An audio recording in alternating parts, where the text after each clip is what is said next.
So, Bloodborne is a very, very special game to me.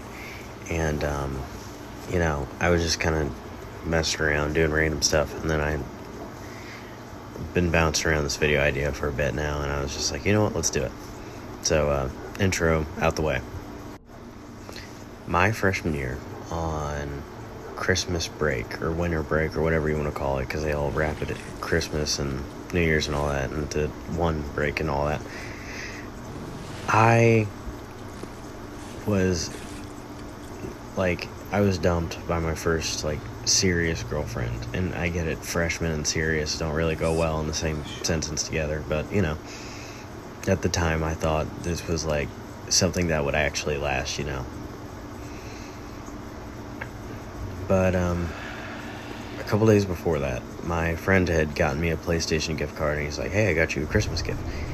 It was just a little $25 gift card, and I was like, man, you didn't have to get me anything, but thank you.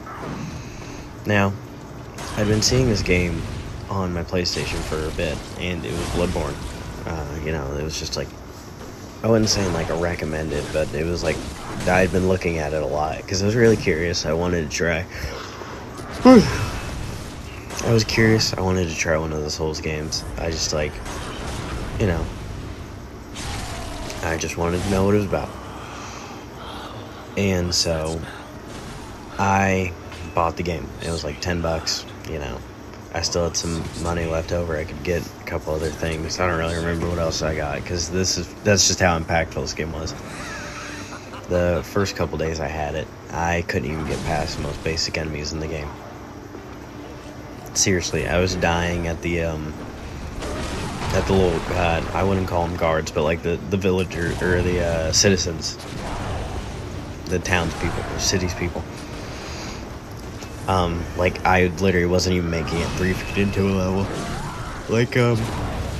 If you know Bloodborne like that, you have the very first, spawn area. Immediately died to the werewolf. I get out of the spawn area. I died to the guy with the axe that, stood at the bridge that just goes, away, away! And, it was not... And I dropped the game almost instantly.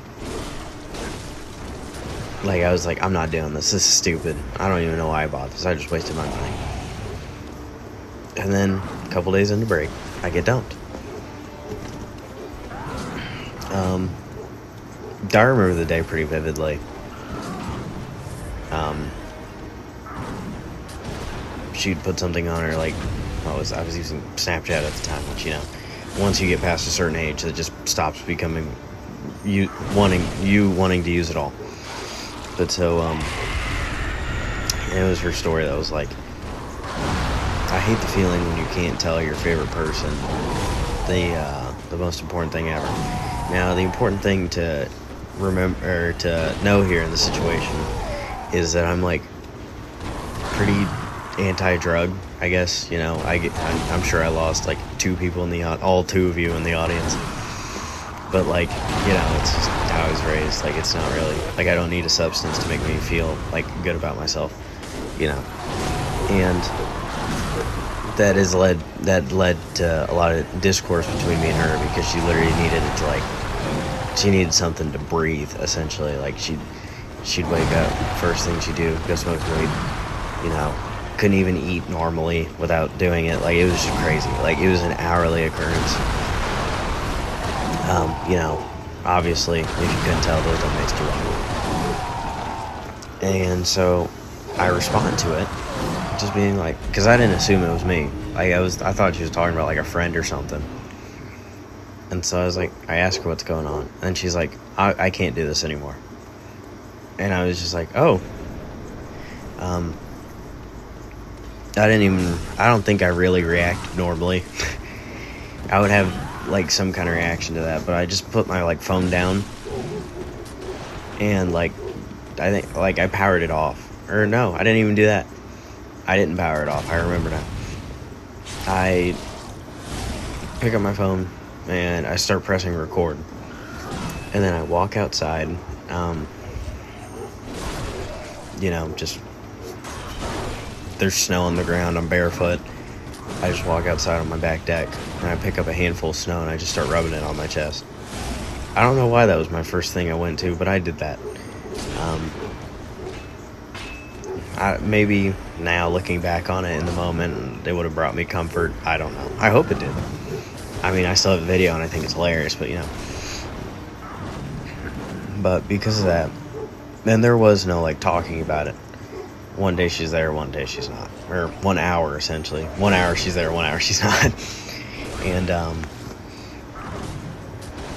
then I picked Bloodborne back up. And that's all I played for the next couple days after that point. But I didn't really talk to my friends. I was spiraling pretty fast, and I was just like I didn't want to bug them, essentially. Or at least I thought I didn't want to bug them.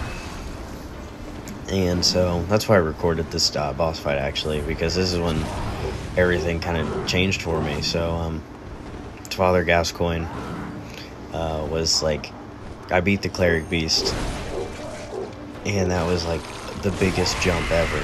And I fought Father Gascoigne, and I was like, you know what? It doesn't matter anymore. This was the second day into playing, really playing. The first day I spent the rest of it moping in bed, and then I was just like, you know what? I think I should play the game. And so that's what I did. And Bloodborne ended up becoming my all-time favorite game. I've heard from other people that it's the most overglazed game in FromSoft's history or something like that. And I'm like, no.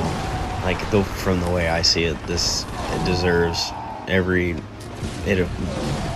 ounce of glaze it's got, and it deserves even more because it pulled me out of one of the darkest times I could ever think of. And I remember I wanted to do a whole video essay about it when I was a freshman, and I was like, I don't even have a YouTube channel. I shouldn't do that. I didn't actually make this channel until my sophomore year, and so yeah, this was just a little yap sesh, a little story.